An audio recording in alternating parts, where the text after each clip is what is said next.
Hi, I'm Mohit Lalwani and this is India Inc. And on the show, we'll introduce you to successful entrepreneurs and tell you if they are superhumans or not. The truth is that they're not, and that's just what we want you to understand. Kunal Bahel wanted to be out of the league. He wanted to be a man who made a difference, and so he began Jasper, a business with a difference. Being an entrepreneur is very irrational. It's an irrational decision, it's not a rational decision. Hi, I'm Kunal Bahel. I'm the CEO of Jasper.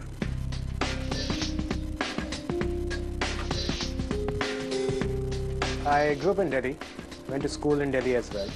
And then after my 12th, I went to the US to study, did my engineering, did my business degree there. And I come from a background of entrepreneurs, or an entrepreneurial family. So grew up learning the rigors of what it takes to be an entrepreneur. Every entrepreneur has a bug in their mind that they want to become one day. However, it is generally a confluence of various circumstances that makes them become one finally. You will be doing things, you will be fixing irons, you will be fixing television, you will be doing something that will give you a sense that yes, one day this kid is going to become an entrepreneur. People in my family have traditionally been very different businesses. I think what you learn more is about the challenges and the struggles of building a business in India, right? And what it takes to actually become successful here in a short period of time, hopefully. I started my first venture when I was in college, final year of college. I started a detergent company in the US, and that did well eventually. And after that, I moved back to India in end of 2007. Realized there was going to be a great market here for marketing, targeted marketing solutions, and very efficiently run marketing platforms. And that was the genesis behind Jasper. Jasper started in end of 2007.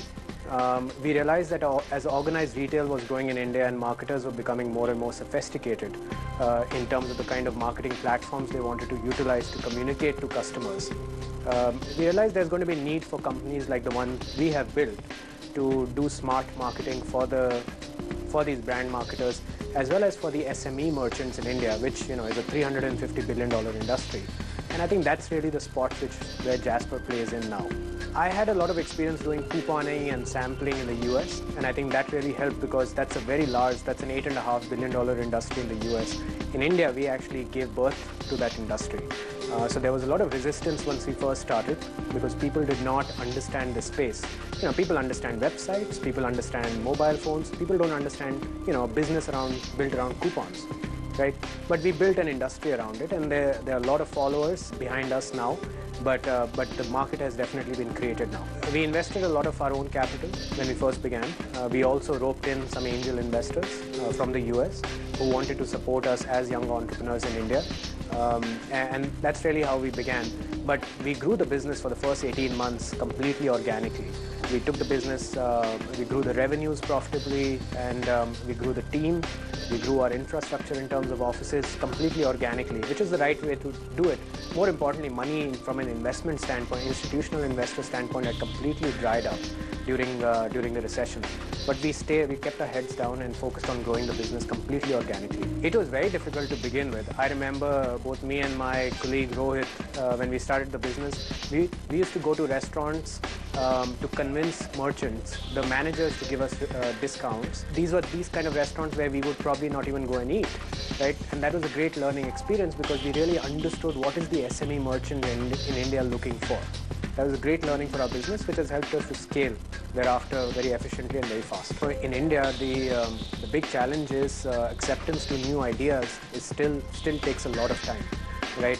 Both at a consumer level, whether it's a B2C service or a B2B service, right? Businesses and consumers both are very averse to new things. Trying out new things, whether they work or not, is a different story.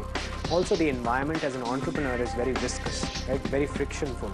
So you have to figure out ways how do you shield yourself from the frictions of the environment of being an entrepreneur and focus on the business completely. We've primarily been focused on recreational offers, right? Offers around dining, spas, weekend getaways, movie tickets. Those are generally been the focus for our business since the beginning. And that was the nature of offers then, and that is the nature of offers now.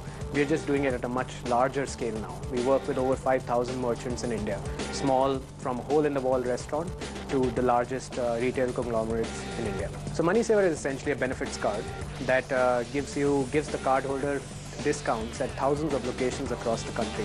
So if you hold a card, you can actually go to any city, any of the top cities of India, and get very high quality discounts from at leading restaurants, movie theater chains, spas, and all those various recreational activities. Large number of corporates in India utilize MoneySaver as essentially a co-branded benefits product for their customers, employees, or channel partners. Like one of our services is Snapdeal, which we launched recently, snapdeal.com. It's done extremely well in a period of 3 months. It's very simple. It's an e-commerce service. People come to our site. Every day there's a 50, 60, 70% off deal. They buy the deal, they go to the merchant. We are driving hundreds of customers to a merchant every day, any participating merchant every single day. We had one merchant who was based in Rishikesh. He did whitewater rafting. In a span of 24 hours, we sold so many deals of his service that his entire season for 2010 got booked in 24 hours. That's the kind of business we can drive to a small merchant like that. For a guy sitting in Rishikesh with his target audience sitting in Delhi, he has no other way to reach him. Our business is highly influenced by network effects, right? Because 100 merchants are participating in your network, in your platform, the 101th merchant becomes so much easier to acquire, to the point that you don't even have to go acquire them, they come to you. And now, given that our scale is at 5,000 merchants, things have become increasingly easy for us to scale the business. The market is actually very hot right now. I think the recession, surprisingly, ours is one such business where the recession helped us greatly. Reason being that, customers were not spending, consumers were not spending enough money, right? And retailers had overcapacity. So they were very open to exploring new ideas and new ways to generate demand. And we were then at the right place and the right time, and hence our business grew exponentially during the recession, contrary to what was happening with the rest of the world. It is very important for entrepreneurs to focus on one thing. What is the real need they are solving, right? Rather than building products that they need or their family needs, they should think about products that customers need overall. It is very challenging. In India, the biggest problem, if I were to drill it down, is distribution. The big challenge in India is you can come up with great products, but the infrastructure does not exist to distribute great products. That's always a big challenge. That's where technology plays a big role. So with the rapidly increasing online penetration, the number of products that you will see proliferate online will increase rapidly. However, products to proliferate offline will still be very hard because the right distribution mechanisms don't exist offline like they do in developed markets. You need to have a very big heart. You need to have a very strong stomach. You need to be very humble, irrespective of the kind of background you have. Expect to wait at receptions for 5 hours, 6 hours, 7 hours for a meeting with someone who would have probably reported to you had you been doing a job. So you have to really swallow any pride that you have in the short run, with the view in mind that whatever you're doing for the better of your business, right? And just have that selfless approach to building your business. And more importantly, continue to listen to customers. So that is really key, and that's a learning for us also that we've had in the business. Keep talking to your customers. Too few companies do that.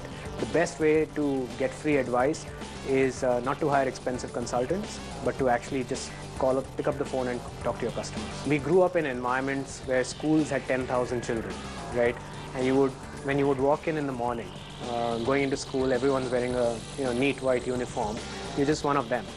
And when growing up with that notion, you have one of two choices, right? You can either continue to be the ocean, part of the ocean, or drop in the ocean, or you can try and differentiate yourself, right? And that differentiation, if it can help a lot of people, there's nothing like it.